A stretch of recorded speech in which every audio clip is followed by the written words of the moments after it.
प्रिय विद्यार्थियों नमस्कार। पिछले वीडियो में हमने विकृत शासन पद्धति के बारे में पढ़ा था और विकृत शासन पद्धति अमेरिका में प्रचलित थी। इस शासन व्यवस्था में ये होता था कि जो सत्तारूढ़ दल है वो अपनी पसंद के जो नए कर्मचारी हैं उनकी नियुक्ति करता था और पूर्व में किए गए जो दूसरे दल की सरकार के द्वारा जो कर्मचारियों की नियुक्ति की गई थी उसको वो वहाँ पर निरस्त कर देता था, रद्द कर देता या उनको हटा देता था और अपनी पसंद के नए कर्मचारियों की भर्ती करता था। अब ये स्थिति काफ़ी बुरी हो गई थी और जब इन लोगों को इस बात का पता चला कि ये व्यवस्था हमारे लिए, हमारे देश के लिए घातक है, तो उन्होंने उसका अंत कर दिया या फिर इस विकृत पद्धति को बदल दिया। उसी क्रम में आगे देखिएगा, लेखक यहाँ पर कह रहा है ताकि शासन व्यवस्था शुद्ध बनी रहे, न्याय संगत रहे और राजनीति से दूर रहे, इसलिए इंग्लैंड के लोगों ने राजनीतिक कार्यालय और सिविल कार्यालय में भेद कर दिया। सिविल कर्मचारी स्थायी रूप से बने रहते हैं। कोई भी पार्टी शासनारूढ़ हो, ये सभी पार्टियों की आज्ञानुसार कार्य करने वाले होते हैं। इनके कार्यों में कोई मिनिस्टर हस्तक्षेप नहीं करता। जबकि जब हमारे देश में ब्रिटेन के लोगों का शासन था तो यहाँ भी यही बात प्रचलित थी। प्यारे विद्यार्थियों, यहाँ पर जो बात लेखक ने बताई है वो ये बताई है कि एक तो है राजनीतिक कार्यालय और दूसरा है सिविल कार्यालय। यहाँ पर ये प्रश्न भी बनता है, एक राजनीतिक कार्यालय और सिविल कार्यालय में क्या अंतर है। अपने देश में भी ये व्यवस्था प्रचलित है इस समय। लेखक ने यहाँ पर यह बात बताई कि इंग्लैंड में एक राजनीतिक कार्यालय, दूसरा सिविल कार्यालय, उनमें अलग यानी कि भेद कर दिया गया। अब जो सिविल कर्मचारी हैं वो स्थायी रूप से बने रहते हैं, भले ही चाहे कोई भी पार्टी शासनारूढ़ हो। कहने का तात्पर्य यहाँ पर लेखक ये बात कहना चाह रहा है कि सिविल कार्यालय में तो वो कर्मचारी आ गए जो स्थायी रूप से हमेशा वो काम करते रहते हैं। उनको यानी कि एक निश्चित नौकरी मिल गई और निश्चित समय के बाद में ही वो वहाँ से हटेंगे। राजनीतिक कार्यालय की स्थिति वो होती है जिसमें क्या है कि राजनेताओं को चुना जाता है, एक निश्चित समय के लिए चुना जाता है और उसके बाद में वो हट जाते हैं। वो तब तक अपने शासन में किसी पद पर तब तक बने रहते हैं जब तक उनकी सरकार या उनके दल की सरकार रहती है। राजनीतिक कार्यालय के जितने भी जो लोग हैं वो अस्थायी होते हैं, सिविल कार्यालय के जो लोग होते हैं वो स्थायी रहते हैं। राजनीतिक कार्यालय के जो लोग हैं वो बदलते रहते हैं और सिविल कार्यालय के जो लोग हैं वो एक बार उनकी नियुक्ति होने पर, अर्थात एक बार वो नौकरी लगने के बाद में एक नियत समय तक अपने पद पर रहकर वो कार्य करते हैं।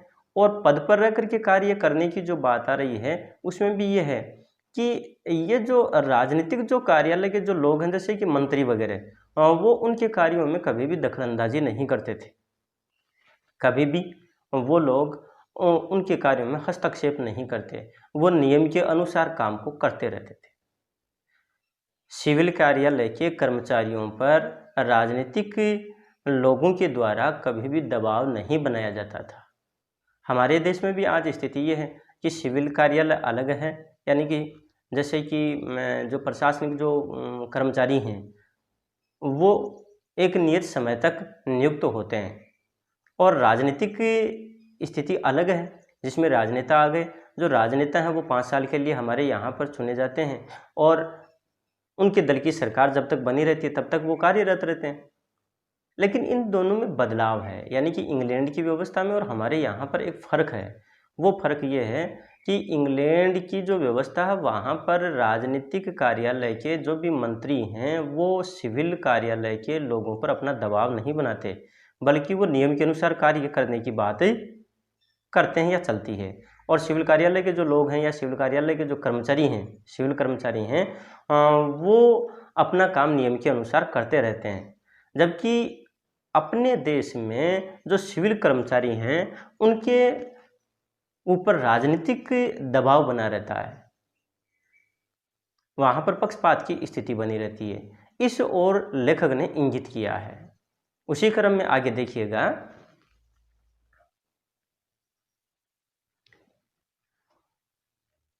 कि मुझे स्पष्ट रूप से एक अनुभव याद आ रहा है जो मुझे उस समय हुआ जब मैं गवर्नमेंट ऑफ इंडिया का मेंबर था। आप ध्यान देंगे तो आप देखेंगे कि लगभग हर वाइसराय के नाम दिल्ली में कोई न कोई स्ट्रीट या क्लब है। ऐसे एक ही वाइसराय या गवर्नर जनरल हैं जिनके नाम कोई स्ट्रीट या और कोई दूसरी संस्था नहीं है, और उस गवर्नर जनरल का नाम है लॉर्ड लिनलिथगो। उसका प्राइवेट सेक्रेटरी मेरा मित्र था। उस समय पब्लिक वर्क्स डिपार्टमेंट मेरे पास था, और ऐसे बहुत से काम थे जो मेरी ही देख रेख में हो रहे थे। वह आया और धीरे से मुझे कहा, मेरे प्रिय डॉक्टर, क्या आप लॉर्ड लिनलिथगो के नाम पर किसी संस्था या कार्य का नामकरण नहीं कर सकते? उसने कहा, ये बुरी तरह खटकता है कि सभी का नाम है, केवल उनका ही नाम नहीं है। यहाँ पर जो लेखक है वो अपने जीवन का उदाहरण देते हैं, और वो उदाहरण भी यानी कि जो वाइसराय या फिर यूँ कहें गवर्नर जिनका नाम था लिनलिथगो, और उनके जो सेक्रेटरी थे वो सेक्रेटरी लेखक के मित्र हैं। यहाँ पर वो ये बात कहते हैं कि यहाँ यानी कि भारत में, दिल्ली में ऐसे बहुत सारे यानी कि जो गवर्नर आए हैं उनके नाम पर किसी न किसी संस्था का नाम है, या फिर यूँ कि उनके नाम पर कोई संस्था या फिर किसी गली आदि का नाम है, अर्थात नामकरण किया गया है। एक ऐसे सिर्फ लॉर्ड लिनलिथगो ही ऐसे व्यक्ति रहे हैं या गवर्नर रहे हैं जिनके नाम पर कोई संस्था या गली का नाम नहीं है, और इसके लिए वो उनसे आग्रह करते हैं। यहाँ पर लेखक जो बात आगे कहना चाह रहा है वो देखिएगा आगे।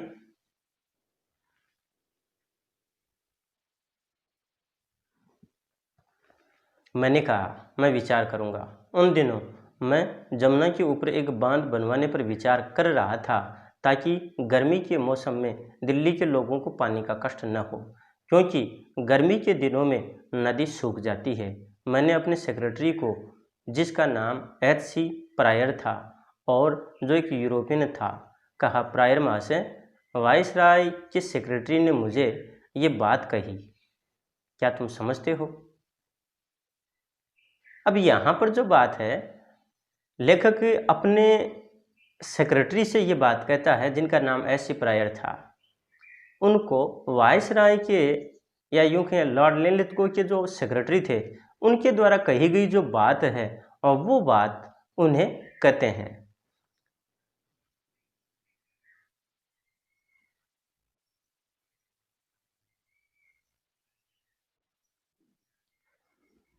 लेखक कह रहा है कि इस संबंध में हम कुछ बात कर सकते हैं। आप क्या समझते हैं कि उसने उत्तर दिया होगा?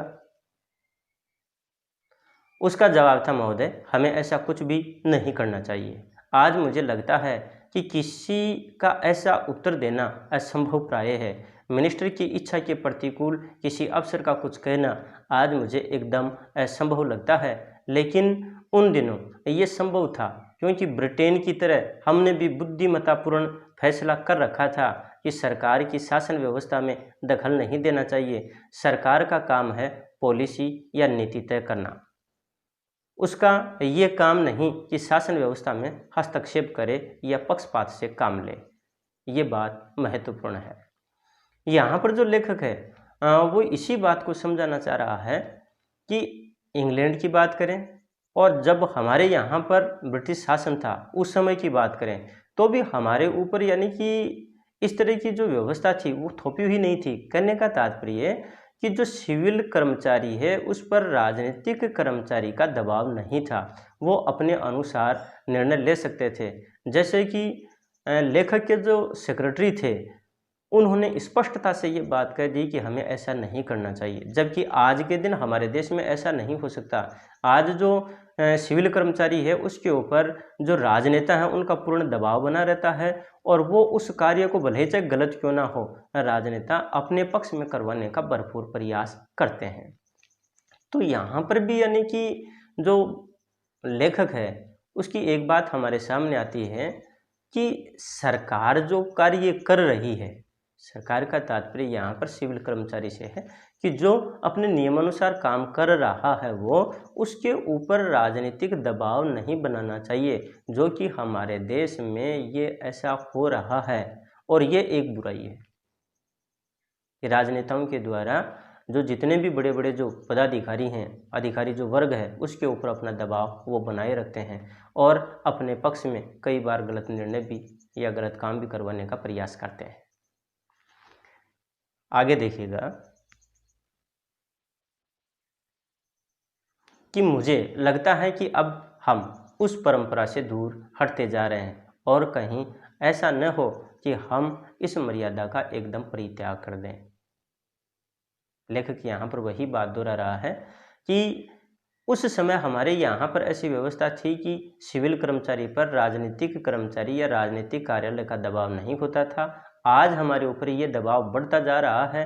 कहीं ऐसा नहीं हो कि हम इस परंपरा से, इस रीति से हम दूर चले जाएं और जो राजनीति है वो सरकारी कर्मचारी पर पूर्ण रूप से प्रभावी हो जाए और जनता के अनुरूप या जनता के हित में निर्णय न दे करके अपने हित में ज़्यादा से ज़्यादा फैसले लेने के लिए वो मजबूर ना कर दें। लेखक यहाँ पर आगे कह रहा है कि मेरे मत के अनुसार प्रजातंत्रवाद के सफल संचालन के लिए जो चौथी शर्त आवश्यक है वह है कि हम विधान संबंधी नैतिकता का पालन करें। बहुत से लोगों के मन में विधान के लिए बड़ा उत्साह है।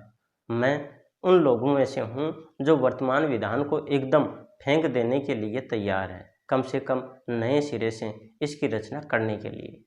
लेकिन हम ये भूल जाते हैं कि हमारे विधान में कानूनी व्यवस्था तो है, लेकिन जिस चीज़ को हम विधान संबंधी नैतिकता कहते हैं उसका अस्थिपंजर मात्र है। इंग्लैंड में यह बात विधान की मर्यादा कहलाती है और लोगों को खेल के नियमों का पालन करना ही चाहिए। एक दो बातें जो इस समय मुझे याद आ रही हैं मैं आपको बताऊं। यहाँ पर लेखक ने जो बात कही है, चौथा जो बिंदु बताया है, वो चौथा बिंदु बताया विधान संबंधी नैतिकता का पालन। और विधान संबंधी नैतिकता का पालन का तात्पर्य है कि जो नियम बना हुआ है उस नियम का हम स्वयं अपनी आत्मा से, अपनी नीति के आधार पर उनका पालन करें। अर्थात जो नियम बना हुआ है, जो कानून बना हुआ है, उसके अनुसार हम चलें। किसी दूसरे के प्रति हमारे मन में किसी तरह का कोई द्वेष भाव ना हो, या फिर जो देश है उसकी जो भी संपत्ति है या जो उसके नियम कानून कायदे उसके लिए जो बनाए गए हैं उनका सभी जो लोग हैं वो अपने मन से पालन करें, बल्कि इस रूप में नहीं कि उनसे ज़बरदस्ती पालन करवाया जाए। लेखक यहाँ पर यह कह रहा है कि हमारा जो संविधान है उस संविधान में कानूनी व्यवस्था है और उसे हम सभी विधान संबंधी नैतिकता भी कहते हैं, लेकिन उसका सिर्फ अस्थिपंजर कंकाल मात्र है, एक ढांचा मात्र होकर के रह गया है। और इंग्लैंड में जो ये बात आ रही है वहाँ पर ये विधान की मर्यादा कहलाती है। अर्थात वहाँ पर नैतिकता संबंधी जो पालन है वो होते हैं, या विधान संबंधी जो नैतिकता है उसका पालन होता है। अब विधान संबंधी नैतिकता का जो तात्पर्य है, इस बात को हम यूँ भी कह सकते हैं कि संविधान में जो नियम कानून कायदे बनाए गए हैं उन नियम कानून कायदों का हम अपने हृदय से पालन करें, उनके प्रति हमारी श्रद्धा बनी रहे। जबकि कई बार हम कानून का उल्लंघन कर देते हैं, जो विधान के या संविधान के जो नियम हैं उनका उल्लंघन करते रहते हैं। यानी सिद्धांत में तो है ये चीज़, लेकिन व्यवहार में वो लागू नहीं होती। हम स्वयं पर अपने व्यवहार में भी उसको लागू करें, ये बात यहाँ पर लेखक कहना चाह रहा है। आगे उसी क्रम में लेखक कह रहा है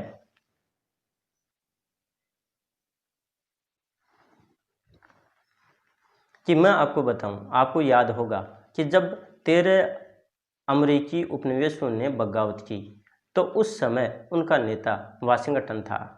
ये कहने से कि वाशिंगटन उनका नेता था, अमेरिकी जीवन में जो उसका वास्तविक स्थान था हमें स्पष्ट नहीं होता। वाशिंगटन उनका देवता था, वाशिंगटन उनका भगवान था। यदि आप उसका जीवन चरित्र और इतिहास पढ़ें तो आपको मालूम होगा कि विधान की रचना होने पर वाशिंगटन ही अमेरिका का प्रथम प्रेसिडेंट चुना गया था। जब उसकी अवधि समाप्त हो गई तो क्या हुआ, उसने दूसरी बार प्रेसिडेंट के पद के लिए खड़े होने से इनकार कर दिया। यहाँ पर लेखक ने विधान संबंधी नैतिकता के पालन के संदर्भ में उदाहरण दिया कि जो 13 अमेरिकी जो उपनिवेश थे, उन उपनिवेशों ने ब्रिटेन के खिलाफ यानी कि बगावत कर दी, और जैसे ही उन्होंने यानी कि बगावत की तो इनका जो प्रतिनिधित्व करने का जो कार्य किया वो वाशिंगटन ने किया था। और ये जो उपनिवेशी थे उन्होंने वाशिंगटन को अपना परमात्मा, देवता, भगवान वो सब कुछ मानते थे। और जैसे ही यानी कि उनका अपना देश बना, या फिर यूँ कहें कि उनको आज़ादी मिली, उनका अपना विधान बना, संविधान बना, उसके अनुसार जो प्रथम जो अमेरिकी जो राष्ट्रपति थे वो वाशिंगटन को चुना गया। यहाँ पर जो विधान संबंधी नैतिकता का पालन करने वाली जो बात है ना, वो इस बात से स्पष्ट होती है कि एक नियत समय के लिए जो वाशिंगटन हैं वो अपने पद पर बने रहे, लेकिन जैसे ही यानी कि उनके पद की समयावधि समाप्त हुई और दूसरी बार जब वहाँ के लोगों ने उनसे आग्रह किया कि नहीं, इस बार भी आपको ही राष्ट्रपति पद पर बने रहना चाहिए, तो उन्होंने इनकार कर दिया। अर्थात उनके मन में किसी तरह की कोई लालसा नहीं थी, बल्कि वो ये चाह रहे थे कि इस पद पर किसी दूसरे व्यक्ति को बैठना चाहिए, सत्तारूढ़ होना चाहिए, ताकि वो लोगों का और नए तरीके से या नया लाभ उनको दे सके। अब यहाँ पर ये जो बात है वो हमारी शासन व्यवस्था पर या हमारे देश में भी ये चीज़ एक अलग प्रकार से देखने को मिलती है। हमारे यहाँ पर जो जितने भी राजनेता हैं और वो राजनेता जैसे ही यानी कि राजनीतिक पार्टी में आ जाते हैं और एक निश्चित मंत्री पद तक पहुँच जाते हैं या किसी पद तक पहुँच जाते हैं, उसके बाद में उस कुर्सी को छोड़ने की बात ही नहीं करते। यहाँ तक कि वो अपनी कुर्सी के माध्यम से भाई भतीजावाद है वो करने लगते हैं, अपने परिवार के ज़्यादा से ज़्यादा सदस्यों को राजनीति में लाना चाहते हैं और वहाँ पर अपना जमावड़ा स्थापित कर लेते हैं। इसको विधान संबंधी नैतिकता का पालन नहीं कर सकते।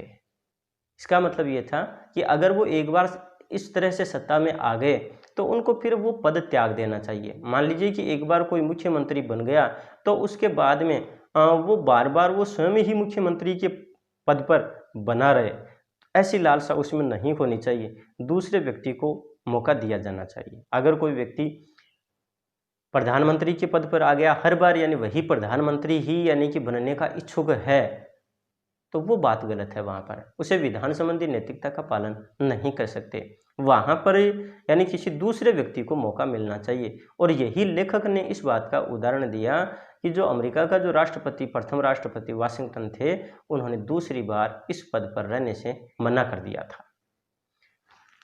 आगे देखिएगा, मुझे इसमें कुछ भी संदेह नहीं है कि यदि वाशिंगटन 10 बार भी प्रेसिडेंट पद के लिए खड़ा हुआ होता तो वह हर बार सर्वसम्मति से निर्विरोध चुना जाता, लेकिन दूसरी बार उसने खड़ा होने से इनकार कर दिया। जब उससे इसका कारण पूछा गया तो उसका उत्तर था कि प्रियवर, आप भूल गए हैं कि हमने इस विधान को किस उद्देश्य की पूर्ति के लिए बनाया है। हमने ये विधान इसलिए बनाया है कि हम कोई वंश परंपरागत राजा नहीं चाहते थे, हम कोई पैतृक शासन नहीं चाहते थे, हम कोई अनन्य शासक या डिक्टेटर भी नहीं चाहते थे। यदि इंग्लैंड के राजा की अधीनता त्याग कर आप लोग इस देश में आकर भी मुझको ही प्रति वर्ष प्रति काल विभाग अपना प्रेसिडेंट बनाए रहने लगे, मेरी ही पूजा करने लगे, तो फिर आपके सिद्धांतों का क्या होगा। यहाँ पर जो लेखक है वो यही बात कहना चाह रहा है कि ये विधान संबंधी नैतिकता का पालन हमें करना चाहिए। हर बार यानी कि लोगों के द्वारा उन्हें ही अगर राष्ट्रपति पद पर स्थापित किया गया तो फिर इससे बढ़िया तो यानी कि जो इंग्लैंड की सरकार थी या ब्रिटिश शासन था वो ही ठीक था। भाई बात यहाँ पर यही तो थी कि हमें कोई यानी कि जो तानाशाह है शासक नहीं चाहिए, डिक्टेटर जो शासक है वो नहीं चाहिए, या वंश परंपरागत जो राजा है वो नहीं चाहिए, हमें पैतृक शासन की जो स्थिति है वो नहीं बनानी चाहिए। इसीलिए तो प्रजातांत्रिक व्यवस्था की स्थापना की गई। और अगर ऐसी स्थिति बनी रही कि हर बार जो प्रेसिडेंट के पद पर है कि वाशिंगटन को अर्थात उन्हें ही अगर बनाए रखना था, तो फिर इंग्लैंड की शासन व्यवस्था और उनके शासन में क्या अंतर रह गया। इसलिए वो यहाँ पर इस विधान संबंधी नैतिकता के पालन की बात समझाते हैं। आगे यहाँ पर कह रहे हैं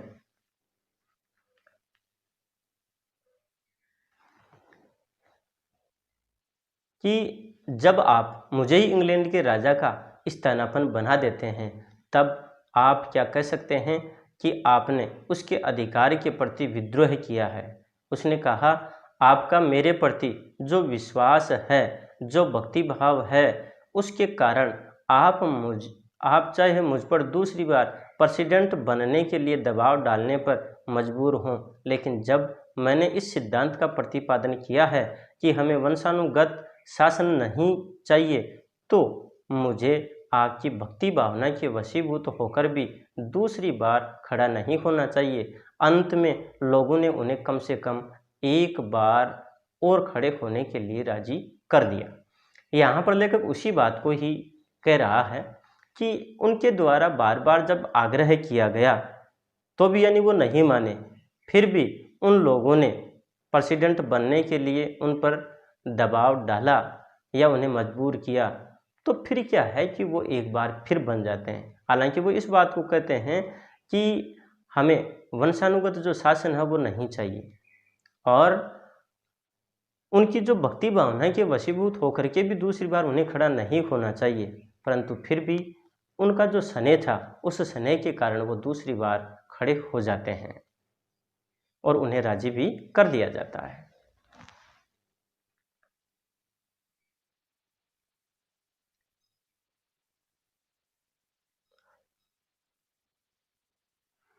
उन्होंने मान लिया,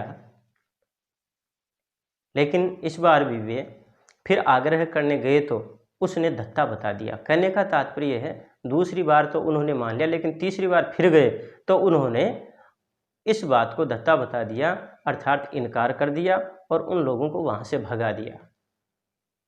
लेखक कह रहा है कि मैं आपको एक दूसरा उदाहरण दूं। आप 8वें एडवर्ड ड्यूक ऑफ विंडसर को जानते हैं, जिनका संपूर्ण चरित्र क्रमशः टाइम्स ऑफ इंडिया में छपा है। मैं गोलमेज कॉन्फ्रेंस में गया था, उस समय वहाँ बड़ा भारी विवाद चल रहा था। प्रश्न यही था कि क्या राजा को अपने पसंद की किसी सामान्य स्थिति की औरत से शादी करने का अधिकार है, जब वह यह भी नहीं चाहता कि वह औरत रानी मानी जाए, अथवा उसे इतनी भी व्यक्तिगत स्वतंत्रता नहीं है और उसे ऐसा करने के लिए सिंहासन का त्याग ही करना पड़ेगा। श्री बाल्डविन बादशाह के उस औरत से शादी करने का विरोधी था।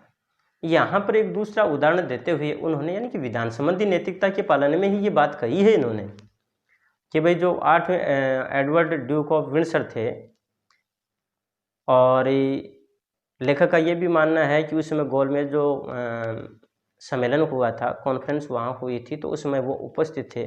वहाँ पर एक बड़ा विवाद चल रहा था और एक विवाद इस विषय पर था कि राजा जो है एक सामान्य स्तर की स्त्री से विवाह करे, शादी करे, कि शादी करने का उसे अधिकार है, और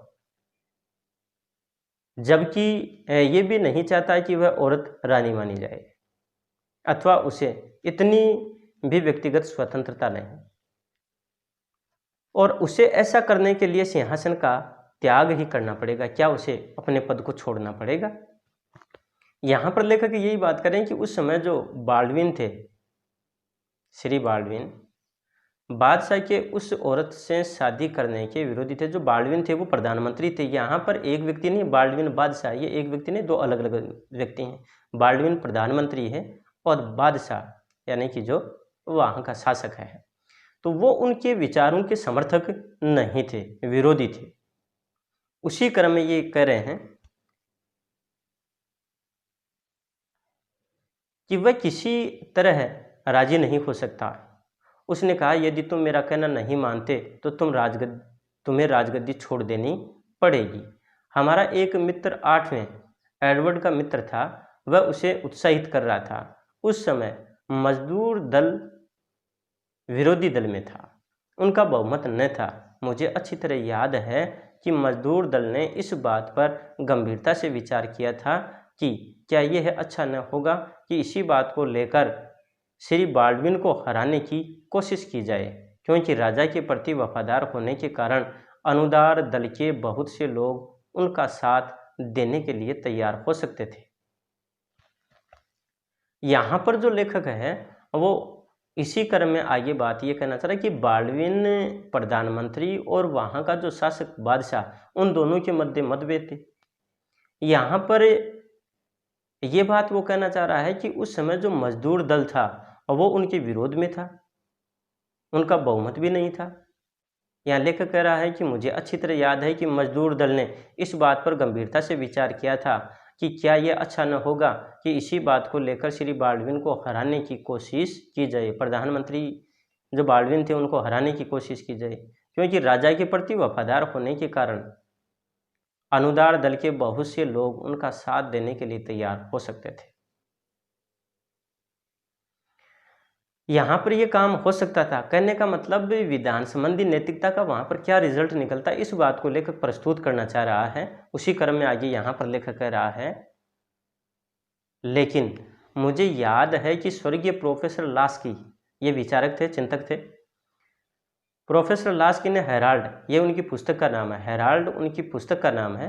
हेराल्ड में कई लेख लिखकर मजदूर दल के किसी ऐसे प्रयास की निंदा की। उन्होंने कहा, हमारी ये परंपरागत मर्यादा है कि बादशाह को प्रधानमंत्री की सलाह माननी ही चाहिए। यदि हम इस प्रश्न को खड़ा करके श्री बाल्डविन को हरा देंगे तो ऐसा करना हमारी गलती होगी, क्योंकि ऐसा करने से बादशाह को ही बल मिलेगा। मजदूर दल ने उनकी सलाह मानी और कुछ नहीं किया। कहने का मतलब मजदूर दल उस समय विरोधी पक्ष में था और जो बाल्डविन बादशाह के विरोधी थे, वहाँ पर अगर चाहते तो जो बाल्डविन है उनको हरा सकते थे, लेकिन वहाँ विधान संबंधी नैतिकता की बात ही आ गई। उन्होंने नैतिकता का पालन किया। जो मजदूर दल था उन्होंने नैतिकता का पालन करते हुए वहाँ पर ये जो बाल्डविन है उनको यानी कि हराने की कोशिश नहीं की।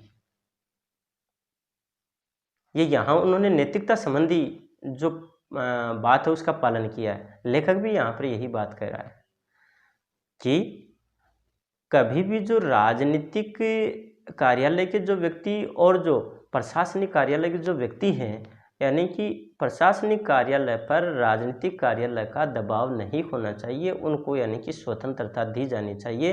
प्रत्येक व्यक्ति को विधान संबंधी नैतिकता का पालन करना चाहिए। ये बात यहाँ पर इन्होंने कही है। आज के इस टॉपिक में हम इतना ही पढ़ेंगे, आगे फिर हम नए वीडियो में पढ़ेंगे। और तब तक के लिए नमस्कार, धन्यवाद।